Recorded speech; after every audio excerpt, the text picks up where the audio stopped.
Claressa Shields did it again. She sat down in front of a microphone, looked into a camera, and told the world that she is not the two, she is the one. And if you have been anywhere near a phone in the last 72 hours, you already know exactly which one and exactly which two she is talking about.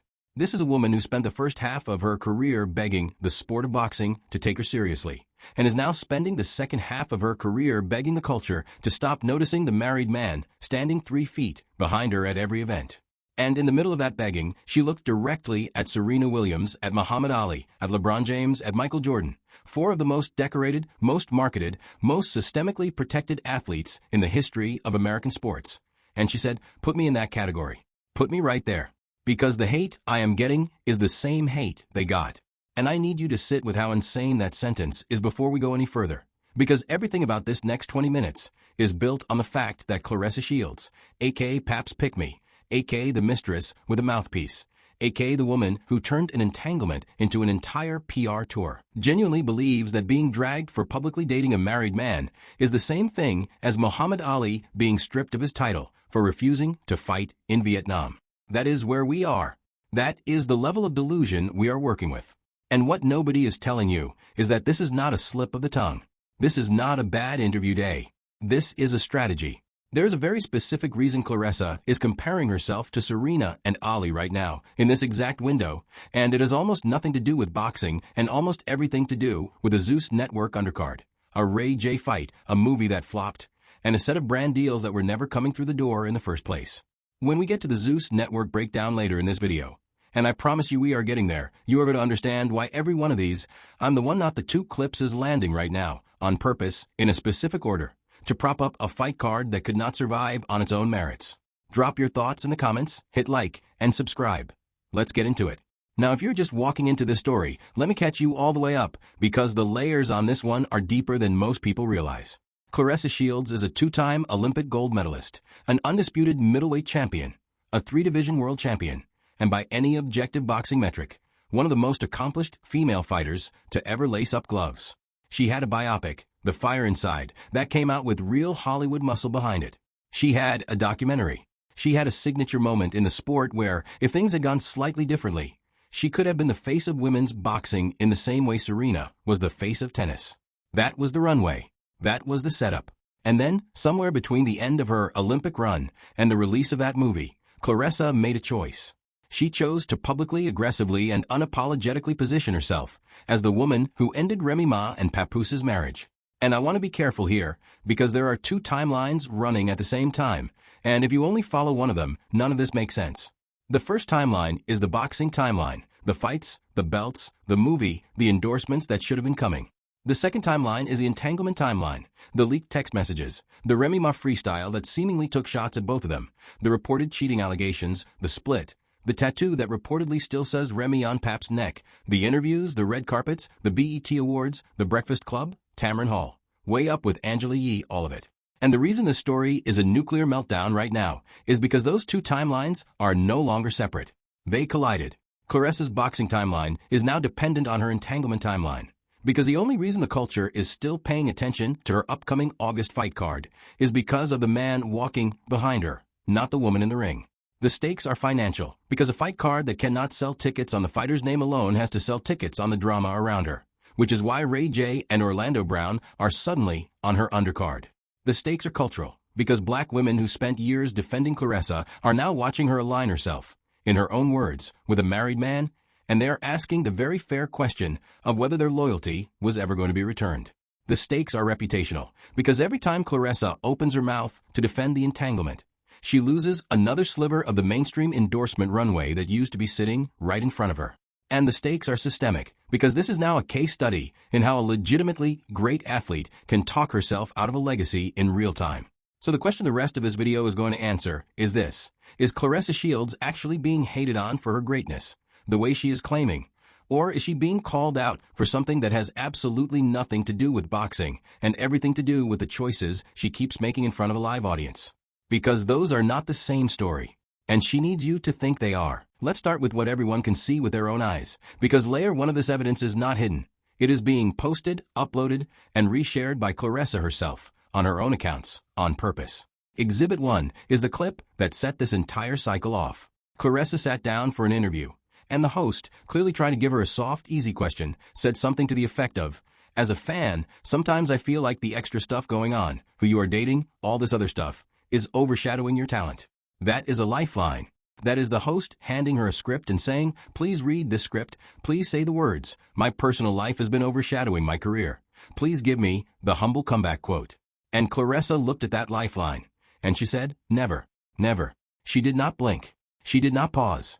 She said the word never, like the host had just accused her of losing a fight on points. And then she went on this run about how before there was any of this drama, what did you know about me? And how she had a documentary and a biopic and 2 Olympic gold medals. Which, pause on that for a second. She just answered the question. The host asked her if her personal life was overshadowing her career, and Claressa's rebuttal was to list her career accomplishments, and then argue that people should know her for those things.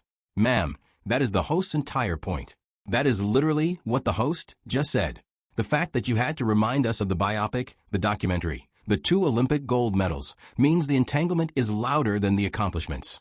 The evidence is you having to bring up the evidence. Exhibit 2. And this is the one that broke the internet, the pivot. Claressa, in the same clip, decides to defend herself by saying that this is what always happens to greats. And then she runs the list. LeBron, Jordan, Serena, Muhammad Ali. She says they hated LeBron before, they hated Jordan, they hated Serena for how she looked and how she was built. They hated Ali for being too loud and too confident. And now, quote, we are talking about Claressa Shields in that same category. In that same category. With Muhammad Ali. Sit with that. Muhammad Ali, who was stripped of his heavyweight title for refusing to be drafted into the Vietnam War, who lost 3 prime years of his career for a principle, who was called every slur in the book while walking through the front doors of institutions that did not want him inside. Serena Williams, who won 23 Grand Slams while being called masculine, animalistic, and worse in international press for the entire span of a 2-decade career. LeBron James, who has been criticized for basketball decisions and off-court business moves, but never for publicly building a relationship on top of somebody else's marriage. Michael Jordan, whose personal life has had rumors, sure, but who never, not once, sat on camera and told the world he was the one, not the two, while somebody else's wife's name was still trending. Not the same category. Not the same solar system. Not the same universe. Exhibit 3 is the line itself. The one that has been clipped, screenshotted, memed, and stitched into every reaction video on the platform for the last week. Claressa says, and I want to quote this as precisely as I can, I am the best at what I do in boxing. I am not second place. I am the one, not the two. And if you have any familiarity with a certain very famous song from a certain very famous rap wife, a song that plays in every barbershop, every cookout, every hair salon in America, you understand exactly what Claressa just did. She looked at the camera and referenced, whether accidentally or deliberately, the exact lyric that the wife of the man she is dating built an entire cultural moment around. That is not a slip. That is either the most self-unaware statement in modern hip-hop adjacent media, or it is the most calculated, most petty, most deliberately provocative line she could possibly have delivered. There is no third option. And based on Claressa's track record of interviews, based on the way she has spent 2 years poking at Remy Ma in specific targeted ways, I think we all know which of those 2 options is the correct one. And Exhibit 4 is the context that ties all of this together, because none of these clips are being dropped in a vacuum. They are being dropped in the exact same window that Claressa is promoting an August fight card that has Ray J versus Orlando Brown as one of its featured undercard bouts. That is not a boxing card. That is a Zeus Network reality TV crossover event with a real boxer bolted onto the top of it to give it legitimacy. So when you see Claressa doing the media rounds, dropping the LeBron Ali Serena comparison, dropping the 1 not, the 2 line, dropping every possible piece of engagement bait she can think of, you are not watching a boxer promote a fight. You are watching a network promote a spectacle, using a boxer as the sales rep, and, oh, do I have more? Because the surface evidence is only the appetizer. The stuff you can see on your feed is the loudest part of the story, but it is not the deepest part. The deepest part is what people inside the culture, people who have known Pap for 20 years, people who have covered Remy Ma's career from the beginning, people who cover women's boxing for a living, people who work at the network Claressa is doing business with, what those people are actually saying. And that is where this story stops being a gossip cycle and starts being a full-blown culture industry breakdown. Buckle in, because the Remy Ma stans are absolutely not going to like this next section. And honestly, the Claressa stans are going to like it even less. The first piece of cultural evidence you have to understand is Remy Ma's response, or more accurately, the absence of an on-the-record response, combined with a very targeted feeling freestyle. Remy Ma reportedly dropped a track that was widely interpreted as taking direct shots at both Papoose and Claressa Shields, and the line that got the most attention was reportedly about Claressa going from a fan in her DMs to being in a relationship with her husband. Now, whether that specific narrative is 100% accurate or not, the fact that it landed in the culture the way it did tells you everything about who the culture believes. Because when Remy Ma releases a freestyle and half the internet immediately says, "Oh, that is a shot at Claressa," and the other half of the internet says, "Oh, that is a shot at Pap," and nobody, not a single mainstream commentator, says, "Oh, this is unfair to Claressa," that tells you where public opinion has settled. The wife did not have to defend herself. The culture defended her by default. And that is a devastating cultural verdict for Claressa, because it means the mainstream narrative has already decided who the wrong party is, and no amount of "I'm the one, not the two" is going to move that needle. The second piece of cultural evidence is what other female fighters, Claressa's actual peers in the sport, are doing. And what they are doing is remarkable, because they are not engaging. Amanda Serrano, who just tied one of the great knockout records in women's boxing and is closing in on her 50th win, has moved past Claressa in the mainstream conversation in a lot of circles.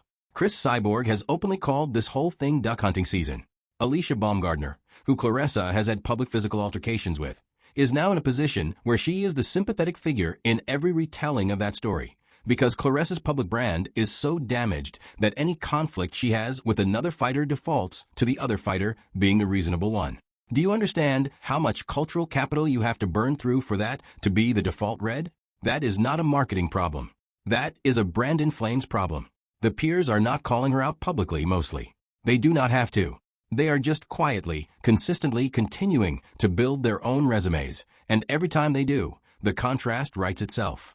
The third piece of cultural evidence is the shift inside black women's media.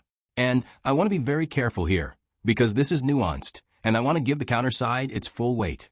The counterside is that yes, there are absolutely black women who have defended Claressa, who have said she is a grown woman, that Pap is a grown man, that Remy Ma should take it up with her husband and not the other woman, and that Claressa is being unfairly held to a standard that men in this same situation are not held to. That is a real argument. That is a serious argument, and I want to acknowledge it.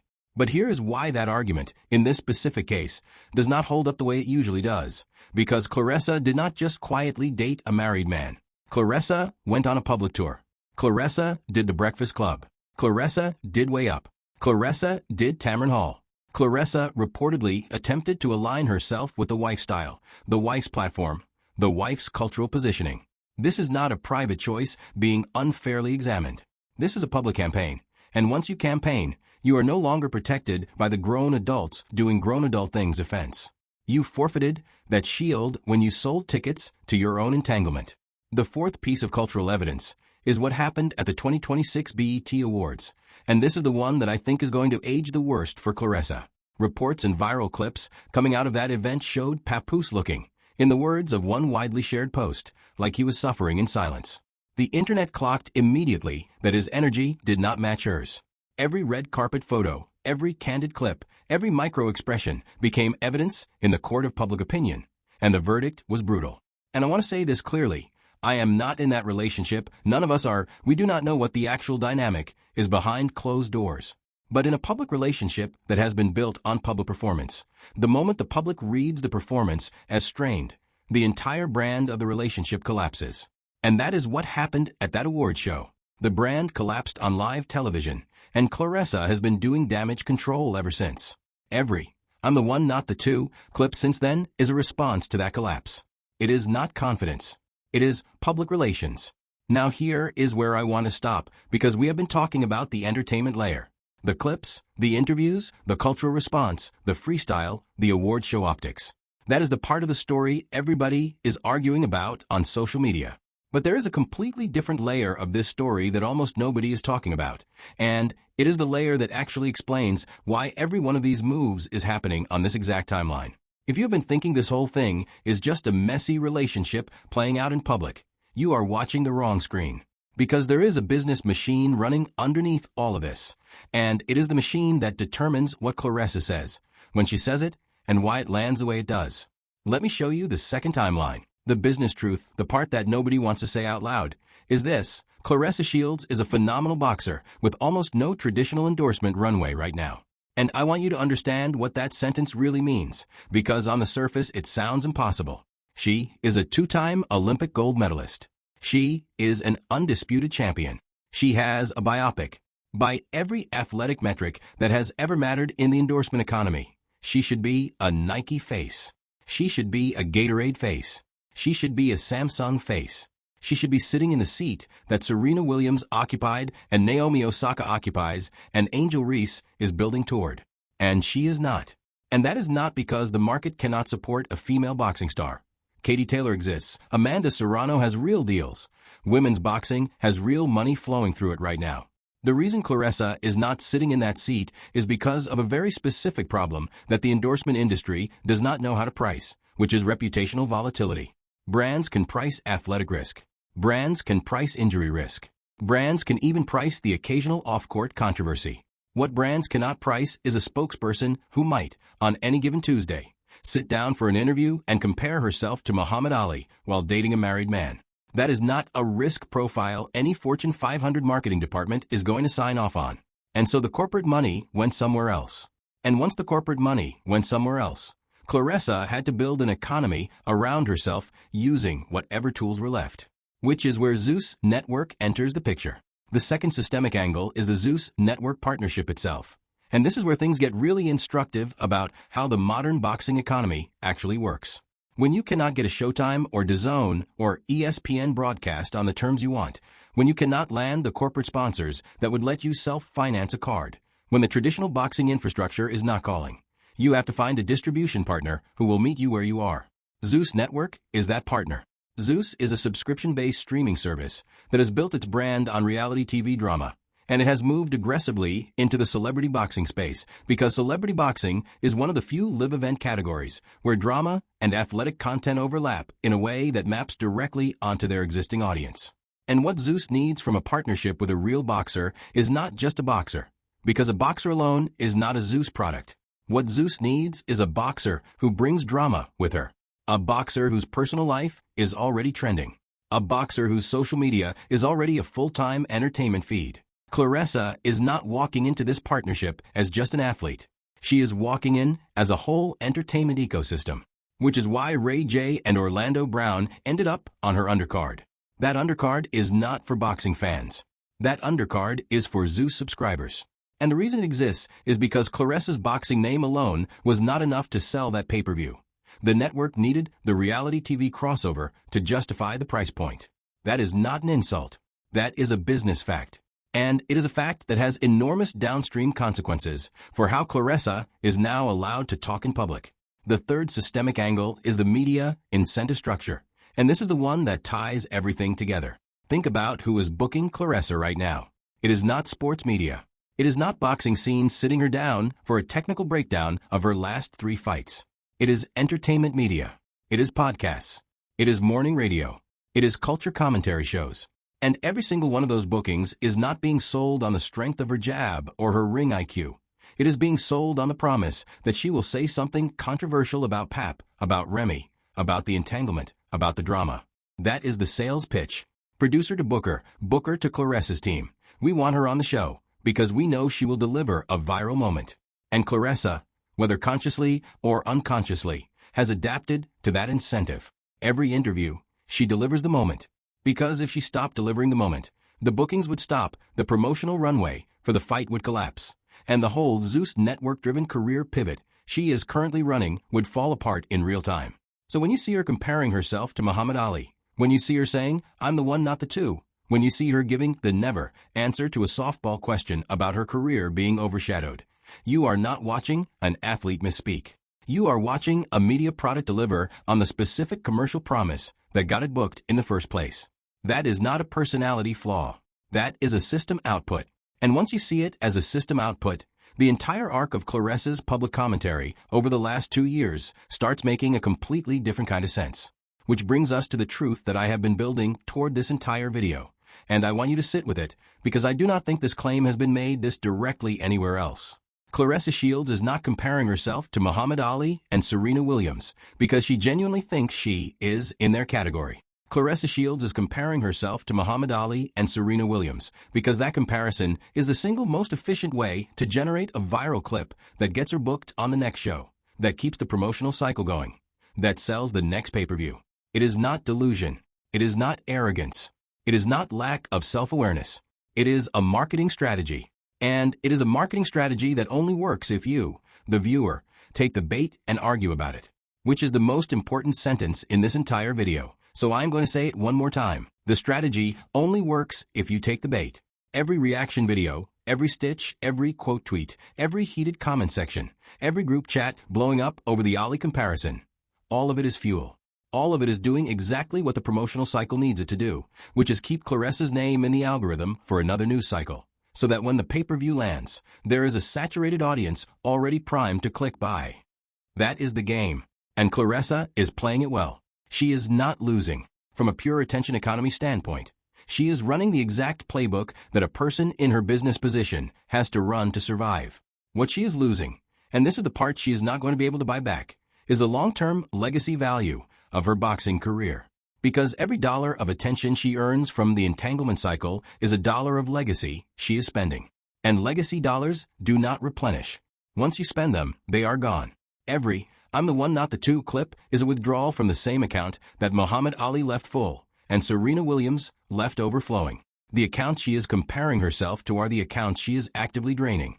That is the truth bomb. That is the reveal. Claressa Shields is not being hated on for her greatness.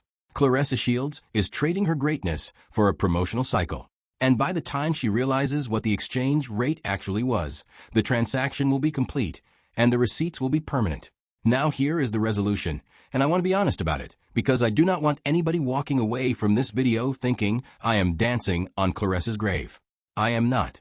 I am pointing out a pattern. And in the middle of that pattern, there is still a person who won 2 Olympic gold medals. There is still a person who fought her way out of Flint, Michigan, and became the undisputed champion of a division. That work happened. Nobody can take that work away from her. But the reason Remy Ma comes out of this story looking like the winner, even though she never asked to be in this story in the first place, is because Remy Ma responded to the entanglement the way a person with a long-term legacy plan responds. She dropped a freestyle. She let the culture do her work for her. She did not do a 15-city media tour to explain her side. She did not compare herself to a legend she is not equivalent to. She did not sit on a Zeus Network undercard to sell a fight.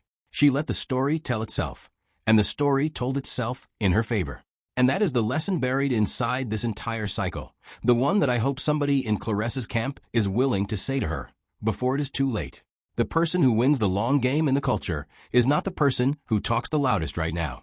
The person who wins is the person who is still standing, still working, still winning, still building 5 years from now, 10 years from now, when the current news cycle is a memory nobody can quite place. Muhammad Ali did not win because he was loud. He won because he was right, and he was disciplined, and the loudness was a byproduct of the conviction, not a substitute for it. Serena Williams did not win because she compared herself to legends.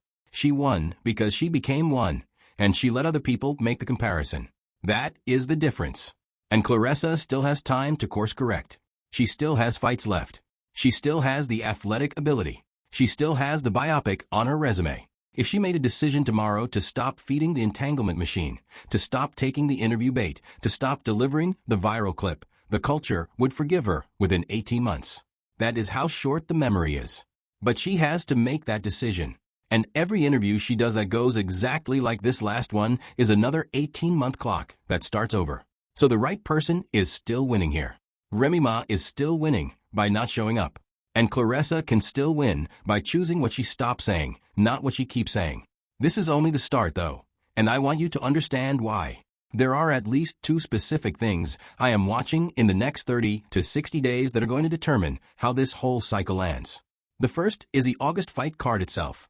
Whether the Zeus-driven undercard actually converts to pay-per-view sales, or whether the drama-heavy promotional cycle burns out before the buy window opens. If that card underperforms, everything you are hearing Claressa say in interviews right now is going to be reread by the culture as desperation instead of confidence. and the tape gets a whole new meaning overnight. The second thing I am watching is Remy Ma, because Remy has been strategically quiet, and strategic quiet is the loudest thing in hip-hop. When she decides to speak again, on a record, in an interview, on Instagram Live, wherever, that moment is going to reset the entire cultural read on this story. And I think we are closer to that moment than most people realize. And when both of those events land, I promise you, I'm going to be here breaking every angle of it down for you the same way we broke this one down. So if you have not already, hit subscribe, turn on the notification bell, because you do not want to be finding out about the next chapter of this story from somebody else's channel. And if you enjoyed this breakdown, do me the favor and go check out the video I've got queued up for you next. I sat down and pulled apart the exact business structure of Zeus Network's celebrity boxing pivot, why they are betting the company on this model, and which 2 other artists you would recognize are already in conversations to headline their next cards. That video connects directly to everything we talked about today. And once you see how the money flows through that network, every single move Claressa is making right now is going to make even more sense than it already does. Click that video. I will see you over there. Let's get into it.